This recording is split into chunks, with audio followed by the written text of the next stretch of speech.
अगर माया भगवान के अधीन है तो भगवत भजन में लगे प्राणियों को क्यों घेरती है? जब तक अहंकार पूर्ण रूप से समर्पित नहीं हो जाता तब तक ये माया बाधा पहुंचाती रहती है। और जब अहंकार भगवान के चरणों में समर्पित हो जाता है तो माया बाधा नहीं, माता की तरह दुलार करती है। भक्तों के जीवन में दो पक्ष होते हैं। एक होता है जब तक अहंकार शेष रहता है तब तक परीक्षा होती रहती है, और जब अहंकार पूर्ण समर्पित हो जाता है तो गोद में ले लेते हैं। कोई भी भक्त का जीवन आप पढ़ के देखो, उसमें दो पार्ट होंगे।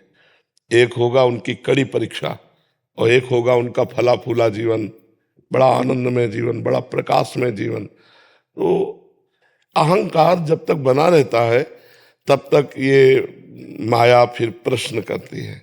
जैसे देवऋषि नारद जी भक्त है, एक बार उनको अहंकार हो मैं काम विजयी हूं, तो भगवान ने रचना रच दी, फिर वो बड़े विचित्र दशा हुई, कथा कई बार सुना चुके हैं। तो जब भक्त के हृदय में अहंकार रहता है तब माया का प्रभाव रहता है, और जहां अहंकार रहित हुआ तो भक्ति ही भक्ति है, माया है नहीं। अहंकार चाहे अभी समर्पित कर दो, चाहे पीट के समर्पित कर देना, समर्पित हुए बिना माया पीटती रहेगी। काम क्रोध लोभ मोह मद मत्सर ये अहंकार में ही आते हैं, अहंकार रहित हृदय में नहीं। तो भक्तों को सताती कहाँ, में बताओ कहाँ सता रही? जी कभी भजन में बहुत मन लगता है, बहुत अच्छे से भजन होता है, मन शांत होता है, फिर धीरे धीरे परिस्थिति बस किसी कारण बस भजन कम होने लगता है। अगर भजन कम हो तो भक्त किस बात का? हमें बात बताओ। हमें सबसे अच्छे प्यारे भगवान लगे और सबसे बड़े भगवान लगे और सबसे महत्वशील भगवान लगे, तो अब हमका कौन सी ऐसी वस्तु व्यक्ति स्थान है जो भगवान से अलग कर दे? कमी हमारी है।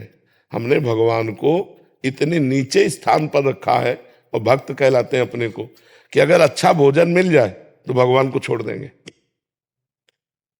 अगर हम भोजन में रुचि पूर्वक पा रहे हैं, भगवान का विस्मरण हो गया तो छोड़ दिया ना। छोटे से किसी घटना में भगवान को छोड़ देंगे, किसी व्यक्ति से बात करने में भगवान को छोड़ देंगे, तो हमने भगवान को पकड़ा कहाँ है? त्रिभुवन की राज्य लक्ष्मी देने पर भी जो आधे पल के लिए भगवान को ना भूले उसे भगवत भक्त कहते हैं।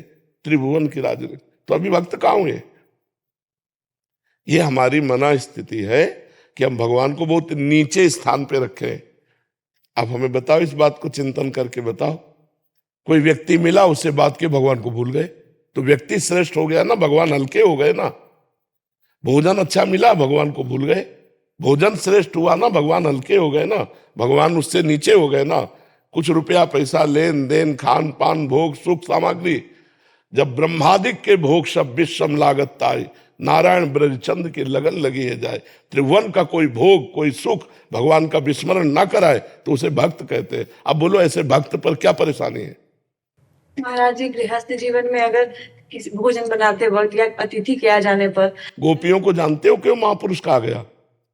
गोपियों को बड़े बड़े संत बड़े बड़े परमहंस उनकी चरण वंदना, क्यों? हर कार्य में भगवान का स्मरण करती थी। हम रोटी बना रहे, कृष्ण कृष्ण कृष्ण कृष्ण राधा राधा राधा राधा राधा, क्या परेशानी? हम परोस रहे, सामने भगवान देख रहे हैं, अपने रिश्तेदार अपने अतिथि अपने परिवारजनों को बड़े प्यार से पवा रहे, प्रभु इस रूप में पा रहे, राधा अंदर चल रहा, क्या परेशानी? मातृ बुद्धि ना होने के कारण।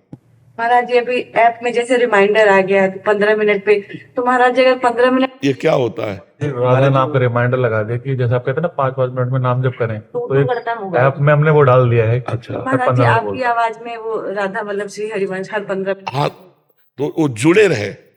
अगर हमारी एक इंद्री जुड़ी ना, श्रवण इंद्री, तो भी हम जुड़े हैं, प्रभु से जुड़े हैं, और ये निरंतरता चलती रहेगी तो कोई माया नहीं। महाराज जी पूरा प्रयास करते कि बस अभी नाम जप ही करना, नाम जप करना, कि हाँ हर श्वास के साथ में नाम जप करना है। देखो बच्चा, हम समझ रहे हैं तुम्हारी बात, क्योंकि ये प्रश्न तुम्हारा नहीं, लाखों का प्रश्न है।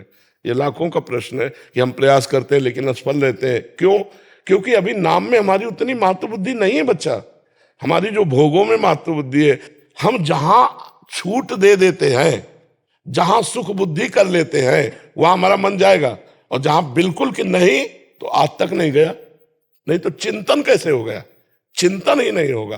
तो हमारा महत्व बुद्धि भगवान में, भजन में उतनी नहीं है, इसीलिए हमारा मन, प्रयास हम करते हैं, लेकिन जहां जहां सुख बुद्धि है वहां वहां मन जाता है, तत्काल अपहरण कर लेता है। तो हमें लगता है कि हम धीरे धीरे अभ्यास बढ़ाते रहें तो हमारा मन भोगों से, जब तक भगवान को हम महान नहीं मानेंगे तब तक निरंतर भजन नहीं होगा। तो ऐसे ही हमारा जो मन, हम कहते हैं कि हम बहुत प्रयास किए भजन का, लेकिन हम निरंतरता नहीं ला रहे, उसका कारण है हमारे मन में और सुख कोई है जो भगवान से बड़ा है। ढूंढ लो आप अंदर। नहीं, भगवान से बड़ा सुख जिस समय कोई नहीं रहेगा उस समय भजन धुआंधार चलेगा। जैसे कामी नारी प्यारी जिम, लोभी जिम प्रिय दाम, तिम रघुनाथ निरंतर प्रिय लागो मोहि राम। अभी भगवान प्रिय नहीं लग रहे, नहीं तो भजन तो रात दिन अपने आप चलता है, अपने आप होने लगेगा। आपने शरीर का कब भजन किया और शरीर को कब भूले, दोनों बातें मैं बता दूं। शरीर को कब भूले और शरीर का कब भजन किया आपने, दोनों बातें समझ में आ रही ना। ना तो शरीर का भजन किया और ना कभी शरीर को भूले। क्यों?